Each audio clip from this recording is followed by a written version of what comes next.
পটুয়াখালীর রাঙাবালিতে আলোচিত স্কুলছাত্রী আয়েশা মনি হত্যাকাণ্ডের ঘটনায় গ্রেফতার হওয়া বাবা বাবুল প্যাদাকে নির্দোষ দাবি করে তার নিঃশর্ত মুক্তি এবং মূল ঘাতক রুবেলের ফাঁসির দাবিতে মানববন্ধন করেছে এলাকাবাসী ও স্বজনরা। আজ বেলা ১১টায় রাঙাবালির সিনিয়র জুডিশিয়াল ম্যাজিস্ট্রেট আদালতের সামনে এই কর্মসূচি পালন করা হয়। এ সময় তাদের হাতে ছিল খুনি রুবেলের ফাঁসি এবং গ্রেফতারকৃত বাবুল প্যাদার মুক্তির দাবিতে বিভিন্ন প্ল্যাকার্ড।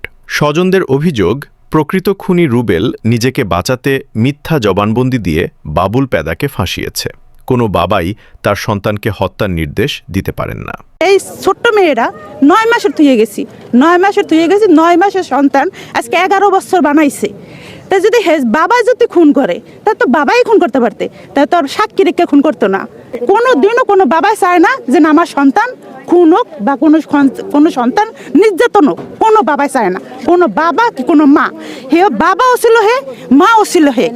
আমি এটা সুস্থ বিচার আমি চাই। আমি আয়েশার ভাই, আমার নাম শাকিল পেদা, আমার বাবার নাম বাবুল পেদা। আমার বাবা সম্পূর্ণ নির্দোষ, আর আমি চাই আমার বোনের যে খুন করছে তার সঠিক বিচার চাই। কোনো ফাঁসানো হয়েছে, আমার বাবা নির্দোষ। আমার বোনরা ষড়যন্ত্র করা ওরা মারছে কি এটা আমরা জানি না, কিন্তু আমার বাবা নির্দোষ, আমার বাবারে ফাঁসাইছে। এটার বিচার, সুস্থ বিচার আমরা চাই। খুনি রুবেলের শাস্তি চাই, আর আমার বাবার মুক্তি চাই। আমি আয়েশার বড় বোন, আমি আজকে রাস্তায় নামছি আমার বোন যেন সঠিক বিচার পায়। আমরা এই জন্য আজকে রাস্তায় আসছি। আমার বাবা নির্দোষ, তাকে ফাঁসানো হয়েছে। মানববন্ধনে বক্তারা বলেন, আয়েশা মনিকে ধর্ষণের পর নৃশংসভাবে শ্বাসরোধ করে হত্যা করেছে তারই চাচাতো চাচা রুবেল প্যাদা। সে একজন চিহ্নিত অপরাধী। তদন্ত সাপেক্ষে আমরা তার সর্বোচ্চ শাস্তির দাবি জানাচ্ছি। আমার বাবারে ফাঁসাইতে পারে, এই কারণে আমরা খুনি রুবেলের ফাঁসি চাই আর বাবুল প্যাদার মুক্তি চাই।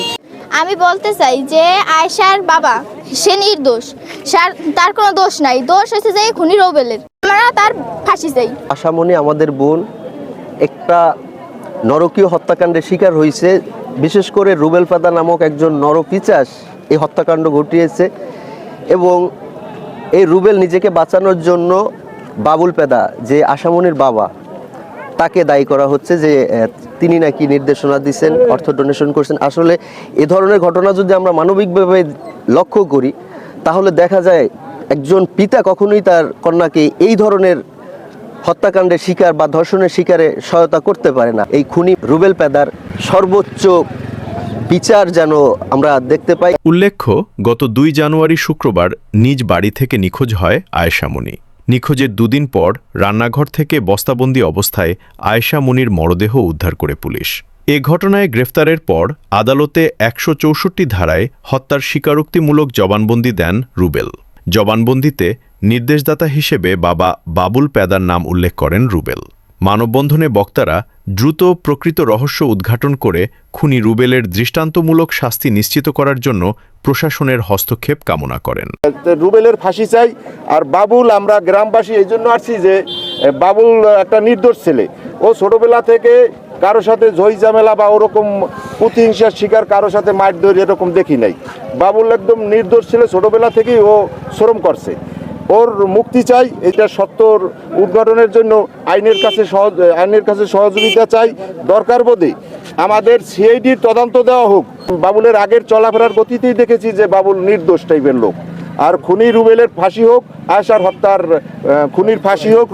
আমাদের একই গ্রাম, আমরা পাশাপাশি যে ঘটনাটা ঘটেছে এটা ওই যে আয়েশা মনি, ওর মা বিদেশ চলে গেছে। এই মেয়েটি ৯ মাসের কালে, ওর বাবাই ওর পাশে মা হিসেবে ছিল, ওর বাবা হিসেবে ছিল। আজকে এই যে খুনি যে রুবেল, এই রুবেল এদের দূর সম্পর্কের কি জানি আত্মীয় হয় ওই বাড়ির। ও শহরেই থাকতো মাসখানে আগে, ওই মাসখানিক ধরেই ওরা আমি দেখি আমাদের গ্রামে ওই ঘটনাটি ও ঘটাইয়া ও এই মেয়েটিকে ধর্ষণ করেছে, ধর্ষণ করে মেরে ফেলছে।